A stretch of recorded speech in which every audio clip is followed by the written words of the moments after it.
Lideri i Koreas së Veriut Kim Jong-un udhëhoqi një paratë të madhe ushtarake në të cilën u shfaq raketa e re balistike ndërkontinentale përpara personaliteteve të ftuara ndërkombëtare. Parada, e cila filloi të premten në mbrëmje, shënoi 80 vjetorin e themelimit të Partisë së Punëtorëve në pushtet dhe pasoi festimet e mbajtura të njëjtën. Kryeministri i Kinës Li Qiang, ish presidenti i Rusisë Dmitri Medvedev, si dhe sekretari i përgjithshëm i Partisë Komuniste të Vietnamit To Lam, u pan pranë liderit koreano verior gjatë paradës ushtarake, ndërsa personalitetet të tjera të huaja e ndoqën ngjarjen nga tribuna.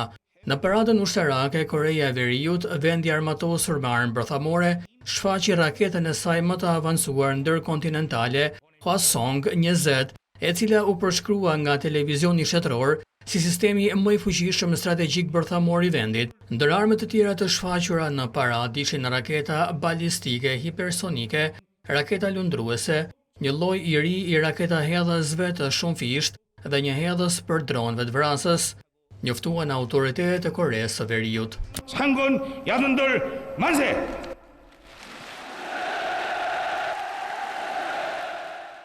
Gjatë paradës ushtarake, Kim Jong-un mbajti një fjalim ku shprehu inkurajim të ngrohtë për trupat koreano-veriore që operojnë jashtë vendit, duke shtuar se heroizmi i ushtrisë së tij do të shihet jo vetëm në mbrojtjen e Koreas së Veriut, por edhe në postobllogjet e ndërtimit socialist.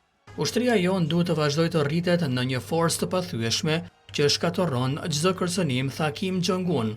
Lideri koreano-verior zhvilloi bisedime më herët të premten me Medvedev, i cili tha se sakrifica e ushtarëve koreano-verior që luftojnë për Rusinë në fushatën e saj ushtarake në Ukrainë e dëshmon besimin në marrëdhëniet mes dy vendeve.